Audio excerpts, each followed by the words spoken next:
hope you all are doing okay. Today is lesson number 7 of our Positive Action 2nd grade curriculum with Miss Ashley. And I just want to recap the things that we have covered. We've covered positive action, self-concept, happiness and success, being unique, and what the word valuable means.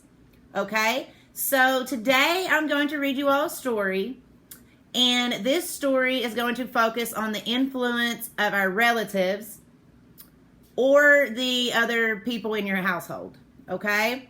So this is called The Trouble with Meg. Meg, now look what you've done. It'll take me an hour to clean this up. Meg's mother scalded at the broken molasses jar and the pool of dark, sticky liquid that was spreading towards the basement stairs. I'll clean it up, Mom, Meg pleaded. No, you won't. You just make an even bigger mess.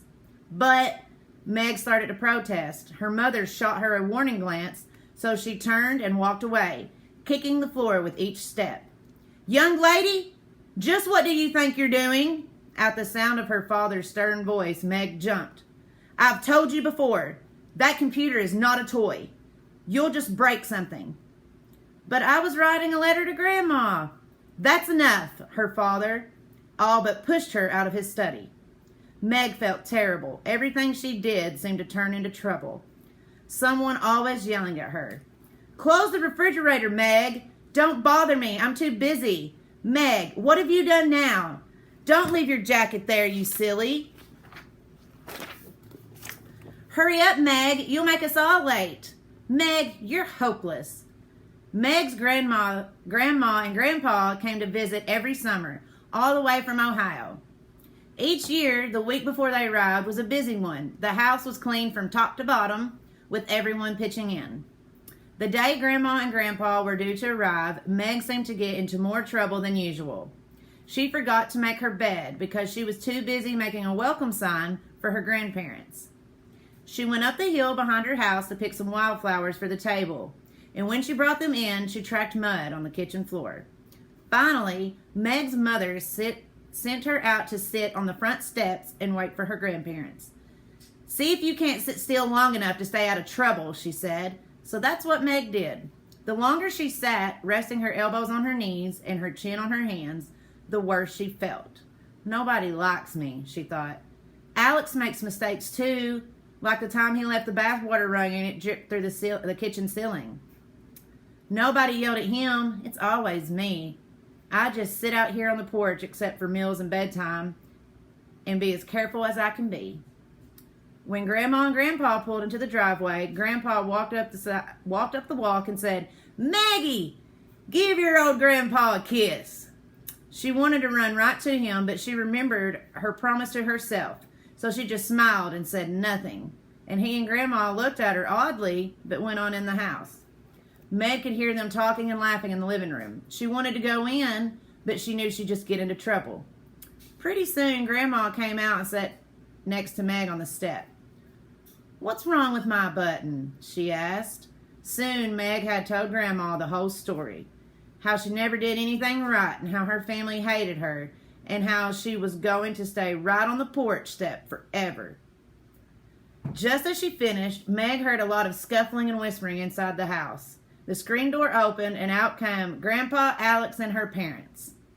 Meg felt her mother's arms around her. We're sorry, sweetie. I guess we haven't been seeing the whole of you. There's a lot more to you than spilt orange juice and muddy shoes.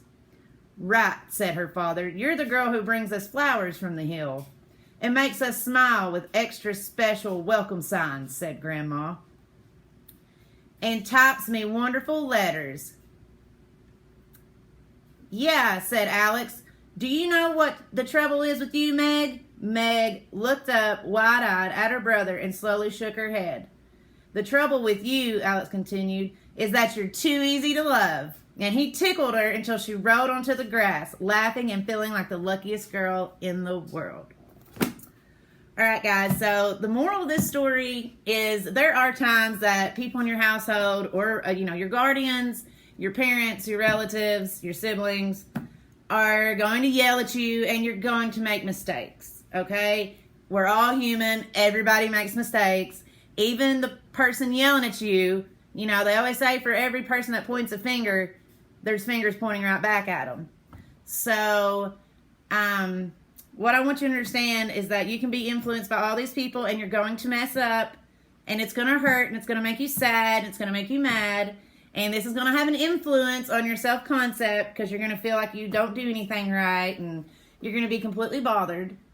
But I promise, if you stop and think about it in a positive light, there's a lot more to you than that one mistake that you made, or that one ball that you missed out on the field that, you know, your brother calls you out for, or anything like that, okay?